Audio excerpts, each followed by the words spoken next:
How long have you been with the POA? I've been with the POA for 18 years on the board now. The last 14 on the executive board, and prior to that I was a station rep for 4 years. Okay. So 18 years? Yes. In all? Okay. And you work out of Mission Station? Currently I was working swing watch at Mission Station as a patrol sergeant. Okay. So the Chronicle article said you're undercover generally?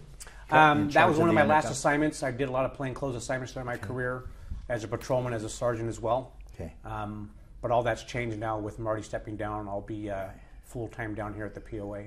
That'd be more work than you've ever done. No, I would imagine so, yes. I told Marty the blessing for me is I only have to show up to one place to work now, so instead of two places. Right. So, well, congratulations to you. Thank you. And thank you for this interview. Sure. Appreciate it. Well, first things first. Why did you were vice president? Yeah, for the last 5 years. And now you're president. Yes. And the reason you ran for executive office? I blame an old sergeant of mine, Carolyn Lucas, out of Mission Station. She's the one that first got me involved. I've always been a POA member, but she's the one that got me involved with the POA board stuff. And that was back in 2000 when I was a patrol officer at Mission Station. She showed up for work and said, by the way, I nominated you to be the station rep. I says, yes, ma'am, whatever you want. And lo and behold, I was elected to that position 3 times.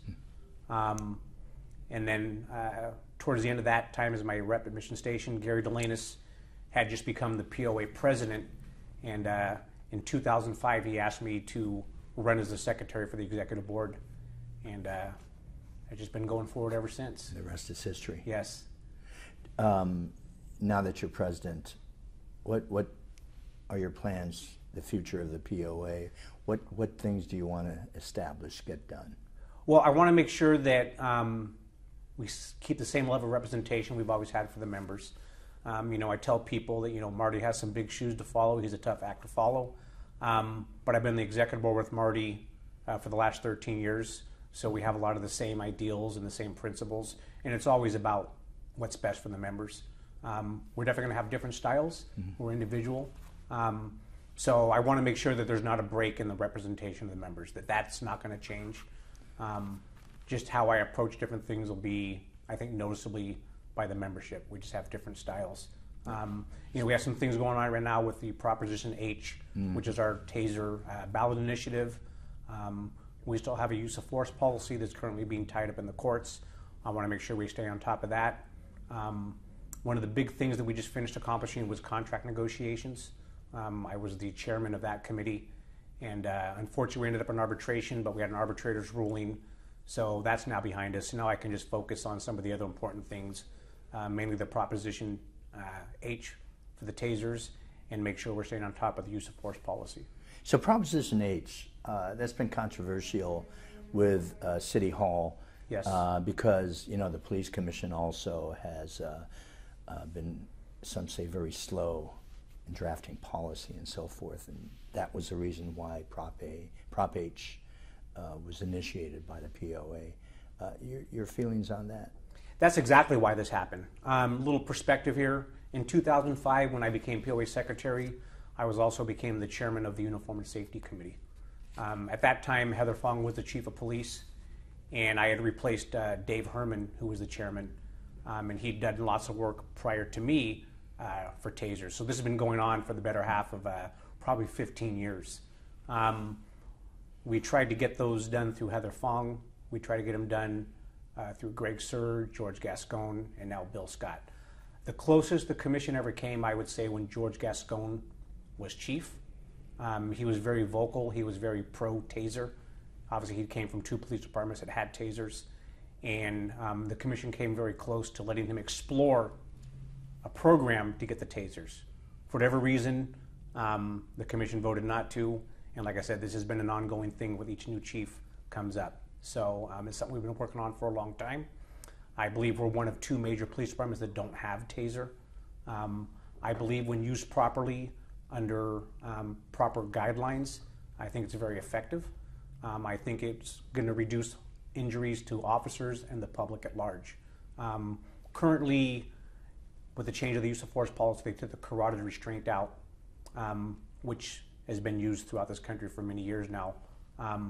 I think people confuse what happened in New York as a carotid restraint. I wasn't there, I only saw the video like everybody else.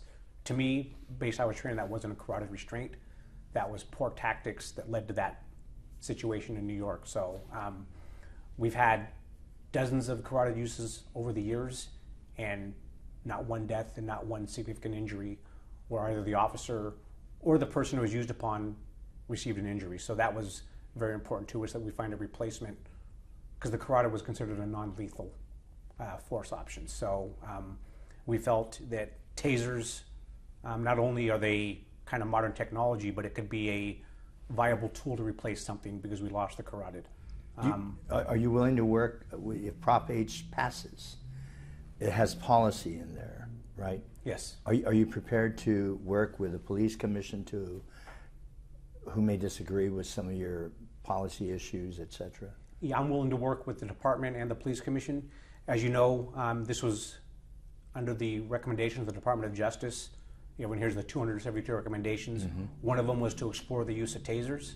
Like I said, unfortunately, the commission, for whatever reason, like many issues, politics became the topic of the day, and just politically, some people weren't willing to put their necks on the line to allow our members to have this tool. So that's kind of what was the impetus to put Proposition H on the ballot. Got it. And whether it's coincidentally or not, the commission voted shortly thereafter to adopt a policy and to move forward with tasers. Our concern was that the policy was, in our opinion, was so restrictive that it possibly setting the members up for failure. It was ambiguous, and there's a lot of gray area, and that's just not good for any kind of policy. Got it. How about, you mentioned contract negotiations. Some would characterize it, I think Marty would have characterized the contract negotiations, and you may feel the same way, as contentious. I think he's told me at one point that it showed the disrespect, his word, of the city towards police officers. Would you agree with that? Yes. Having been at the table since day one for negotiations, as things progressed, that became more and more apparent to me as we went through the process. This is the first time I've been the lead on contract negotiations, but it's not the first time I've been involved. All prior contracts, Gary Delinas, since 1990, 91, 92, was always the lead negotiator when he's vice president and president. So, like I said, this is the first time I was actually the spokesperson for the union at the table. And even though some of the people on the city side were new to negotiations, they weren't new to the city and they weren't new to contract negotiations, but they were new as far as their roles. And to me, I just felt that we were just kind of going through the process. It seems some days they weren't really there to negotiate. One of the things I mentioned every day to the city side, when, you know, with all respect to them, I said, you know, I'm at the table every day. I have the ability to make the decisions, but it doesn't seem like the decision makers are here on the city part.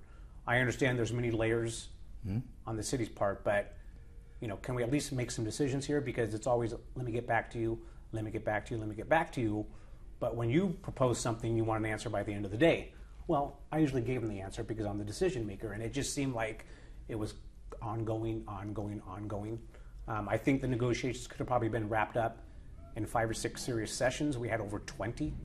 A lot of it was just delay after delay after delay, because it seems like everyone was going back to their so-called principles before they could make a decision and move forward on a particular topic. And some of them are non-controversial. It was simply a matter of cleanup language, and once again, I just think that further delayed. One of the red flags to me early on, and I'm appreciative that they threw it out there, was last July we had lunch with some of the city representatives, and one of the lead representatives said, well, why don't we pick an arbitrator now? And that kind of struck me as odd. We haven't even started negotiations. Why would we pick an arbitrator? We're coming to negotiate. We're coming to bargain. If you already think we need an arbitrator, is that a red flag to me? In a way, it was kind of a blessing because we got that part out of the way. So we knew early on if we were going to go to arbitration, we already had the arbitrator picked out. So it was kind of a smooth transition from negotiation straight to arbitration. So it did kind of work out. Do you feel that the POA got what it wanted? With negotiations, nobody gets everything they want. I It's mean, a back and 3%, 3% pay raise over 3 years as opposed to 12. Yeah, I would say the arbitrator on all the outstanding issues did rule in favor of the POA on many of the stuff, including working conditions. I personally felt that we were a little bit behind on our wage increases, and that was based on research that I had done and expert testimony from a gentleman named Will Aitchison, who's a nationally recognized expert in the field of police and fire contracts. But in general, do you think? In general, how do you feel about the contract that was achieved? I've been categorizing to my members as a fair balance. Okay. Where we lost in some areas, I think we gained in others. Obviously, based on our comparables, and I really talk about Oakland and San Jose because I think that's all who we should be compared to because those are the two largest areas in the Bay Area. I think we're going to be neck and neck with San Jose, but I think at the end of the contract, based on the wages, we'll be a little bit behind Oakland. But we'll have that conversation again in 2 years when we sit back down for negotiations.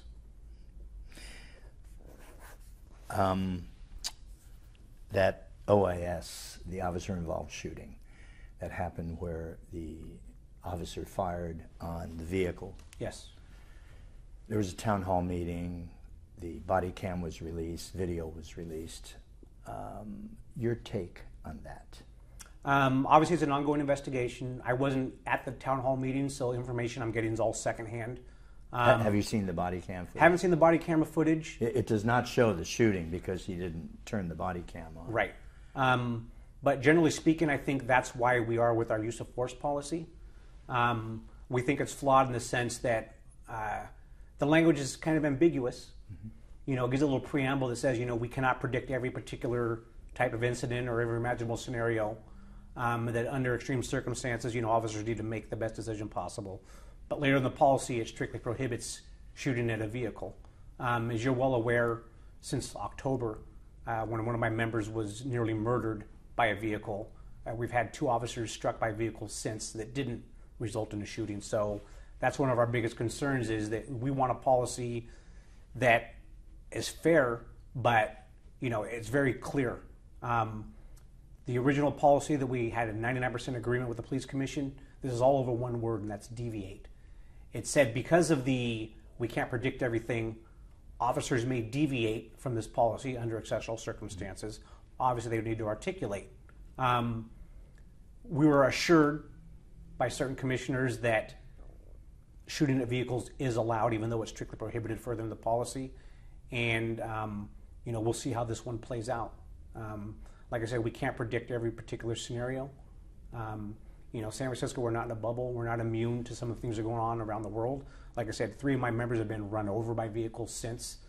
God forbid, we have a domestic or an international terrorist type incident where, the public's at risk. It wasn't a terrorist act, but just a few months ago, we had a gentleman that was impaired and the 400 block of Castro literally drove his vehicle intentionally up onto the sidewalk and drove the entire length of Castro Street, taking meters and parked cars and business rents with him, for a couple hundred feet. And those are the situations where we think the officers, in protection of their life and the protection of others, should have that option to defend the public, because that's what we're supposed to do. And you don't feel that the regs, as they appear now, give you enough leeway to do that? That's correct. I think that people will interpret the policy that fits their particular agenda. And my concern right now is that this officer will fall victim to political correctness and, be fired. Yeah, essentially. That's my concern. And the same thing happened to Officer Samayoa here a few months ago. And before the facts were even known, this poor kid was, terminated from, without being given due process. Just generally, you have a police chief that might be leaving. Correct. For LA. You have a police commission that can't even get a quorum because they have so many commissioners that are positions that are vacant. Correct. You have a contentious sort of relationship with many of the supervisors, right, who have been at odds with the union. Do you think that the department is in bad shape? Or I think morale is the lowest I've seen personally in a long time. You know, we all know that we have a very large command staff, so we do have people in charge. I just don't think the members are seeing that kind of leadership right now. For whatever reason, I don't know. I guess time will tell. You know, whether the chief leaves, that's obviously a personal choice. But the members as a whole have just not felt connected with this current chief or the current command staff. And once again, it falls on the shoulders of the POA to be the voice of the members and to stand up for them and to show the leadership that they feel they may not be getting from the department right now. In relations with the supervisors, do you hope for better relations under your administration? You know, we are, I think many times we're going to agree to disagree on many issues, but I think we need to be respectful and respect each other's opinions and be courteous. You know, going forward, like I said, I may be the new spokesperson for the POA, but Marty and I have the same beliefs, and we'll think a lot along the ways. Just how we deliver that message is going to be different. I'm not opposed to meeting with anybody or sitting down with anybody. I just left a meeting with a potential police commission candidate, and like I said, I have an open door policy. So we will disagree on many issues, and that's just the nature of our positions. Like I said, I'm not opposed to meeting with somebody for the first time, but all I do is just ask for respect, and that goes both ways. I will hear you, you will hear me, and a lot of times we're disagreeing in the court of public opinion, but really when we sit there and separate the facts, we're actually agreeing. But it's all this constant, you know, back and forth bickering, you know, the political posturing, the grandstanding that I think kind of muddies up the message. So, like I said, I think on principle and ideals, we're going to differ a lot from certain elected officials, but I will give them the respect to hear them, to listen to their opinion. I respect the same to me. And, you know, like I said, let's agree to disagree. You know, we don't probably need to have every fight in public. Yeah. I'm more of a behind closed doors private person to disagree. You know, we all walk out, you know, with our different opinions. But I'm not opposed to it. Yeah. I'm not going to go and sing kumbayas with everybody. I'm not going to make it sound like I need to mend the relationship because in my opinion we've done nothing wrong. You know, if our members are going to be vilified unjustifiably, it's my job to speak up and put out the facts. But I'd rather make an informed decision than a premature decision that's going to come back and kind of bite me. What's your number one priority?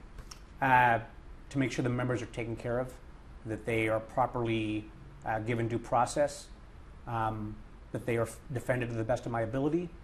And like I said, it's always about members first. And back to negotiations, you know, the number one rule for negotiations is to get the most for the most. And sometimes it's a tough balance, but you do the best you can. Joe Marshall, Malera, are you fighting to get them back on the commission?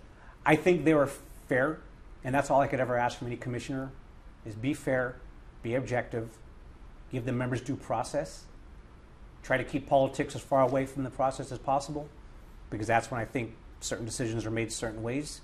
And I think both of them were very fair and reasonable when it came to discipline. You know, I think that the discipline, I believe in progressive discipline. I believe people make mistakes as humans. It's who we are. But I also believe that whatever the members being alleged to have done or actually sustained, I think the consequences should fit what the actual violation was. So do you support the mayor's move to reappoint them? Yes, I do. I think what happened here is politics became involved. I think that people may have seen them as maybe too... Sorry. Go ahead. Maybe cozy or too close to the POA, which is nothing further from the truth. And I think that's what happened. You know, the Board of Supervisors and City Hall right now are probably disagreeing on certain issues. And I think that kind of came into the process why the board didn't confirm their reappointments. Like I said, all I ask, and what they've always been, is fair and reasonable. They listen to the facts. They don't prejudge people. And that's all we can ask for. We're not asking for favoritism. That's all, you know, just be fair. First Hispanic president of the Yes. POA, first gay Yes. president of the POA. Let me back up. Gay, yes. Hispanic, no. Oh. I believe Al Casiato. Al, you know what? Was I always, the POA yes, president. you're right. Yes. Yeah, Casiato, I said that once in a report. And I don't think I and was he in the called department. me and said, no, I was. Right.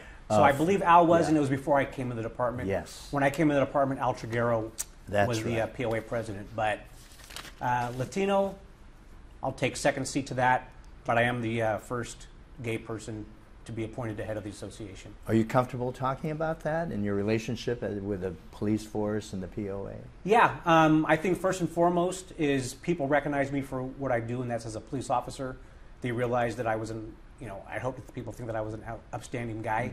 I was always there. I always did the right thing. And, when it comes to that, we all are wearing blue. We all bleed blue. We all have the same mission, and people don't let personal lives become involved in that. So I think people have always judged me based on who I am as a police officer and less what I do in my personal life. For me personally, it's never been an issue. Gary, when he appointed me to the executive board back in 2005 when I first ran for secretary, knew who I was. It's never been an issue. Gary and I over the years have agreed to disagree, but that's part of the democratic process, and no one's treated me differently. I've not been showing favoritism. There's been no negativity. Like anything, this department's evolved. We are one of probably the most diverse police departments in the country, in my opinion. We have a large lesbian, gay, bisexual, transgender presence on the police force, Yes. and it's also reflective of what the city represents. So for me, it's never been an issue, and I don't anticipate it, and I don't see any reason why it'd be an issue going forward. That's who I am personally, but it's not going to change what I do at my job. Well, any other things you'd like to talk about? No, like I said, I have a tough act to follow. Marty gave his heart and soul to this association, and I can't thank him enough. I will put my best foot forward. I will always do what I believe is the right thing, and my only fear is to disappoint the members and not live up to their expectations. But time will tell. I don't think you have to worry about that. Sit right. Thinking, realizing that the 3% of 50 is going to go by the wayside. Yes. It's unsustainable. No one has it anymore Right. as far as going forward. So I think we were, at the time, we were ahead of the curve when we did the 3 at 55. That was good. So even though it's not, for new hires, it's a little bit different. They still have the 3%, but it's at age 57 now. But a lot of public agencies, it's like anywhere from 2 to 2.7 at age 60. So you were vice president this year? Or For 5 years. Oh, for the last 5 years. years. I was a secretary for 9 years. Prior to that, a little more than 9 years. And then on the executive board, you said for 18 years? Yeah, I've been the executive for 14. Oh, 14. So for a little more than 4 years, I was the representative at Mission Station. Okay, but 18 years on the board. Yeah, total. Got So it. 14 executive board and 4 as a member of the board of directors. Are you local? No, I live in the North Bay. I did a transplant. Yes, there are very few San Franciscans. Yeah, very few left. And, Yeah. For me, as much as I love this city, it was affordability. Yeah. When you have a family, it's a balance between quality of life and, Yes. do you go to public schools? Can you afford private schools? Right. And as you've seen Yeah. the numbers, nowadays, they say you need a median income of I $303,000 read that same article. It's to just avoid shocking. your, standard home in San Francisco. The median home is what, over $1 million? Over $1 million. I could get to Lake Tahoe quicker than I Oh my could. God! Traffic, you have an accident, there's only one bridge in and out. 3 hours. Yeah, it just depends. So. And then, we call the Novato Narrows. Yes. When you get up right. there, the freeway gets down to those couple lanes. And but over the years, I just learned to you just get in your car, you go on autopilot, and what can you do?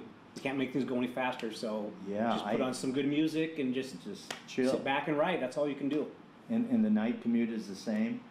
One of them are past 9th Street, and you're not quite to Army Street, and something bad happens at Hospital Curve. Oh, that's it. There's nowhere to go. Yeah. Yeah.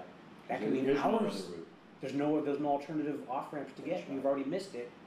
And even though it's only a 15 or 20 minute drive, it could be an hour or two with just one bad traffic incident. Yeah. So, where I am now, easy access to the Oh, Yeah. God. So, Wow. How long do you have any, oh, I don't know, time limit on being president? Well, Marty's term is 18 more months, so I anticipate filling that out for him, because we have 3-year. Oh, you have 3-year terms for the executive board. When I was re-elected vice president 18 months ago, so we're on the same calendar. So these positions will be up in January of 2020. Okay. So I got about a year and a half to decide where I go from here. Do I continue my role here at the POA, or do I go back to patrol and finish out my career there? I got a few more years or so doing the department before I go. And these 2 years are going to go by. yeah. So it's like being a congressman. You're in for 2 years and you got to rerun for election. The year almost immediately. No, exactly. Elected. So, but yeah, I'm excited. I'm looking forward to the challenge, and like I said, I'll put my best foot forward. And I still have Marty on speed dial because I do down here. That's why you guys are full-time employees, right? The president, yeah. So. Is that the only one whose position is full-time? Yes, is the president. But like you have Chignell. Yeah, Paul. He's actually all the other consultants. Like Paul's a legal defense administrator. He's a consultant. Yeah, he's the legal defense administrator. He's part-time, but he really works down here full-time because he puts in so many hours. To seismically upgrade them for what we needed to do was not cost-effective for us to do it. So we put it on new property. Yeah, they said only certain things. So you sold that? We sold that when we purchased this property. So. Well, that was a good investment. It's been a good investment. This is a great building. Like I said, we put our touch on it. And, we've always been traditionally close to the Hall of Justice.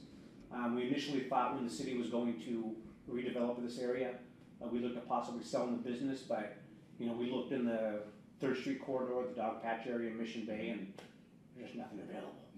Nothing. But so, this was the best piece. I mean, as you said, you're close to it. It's great. It's accessible. And this is for the members. This building is for the members.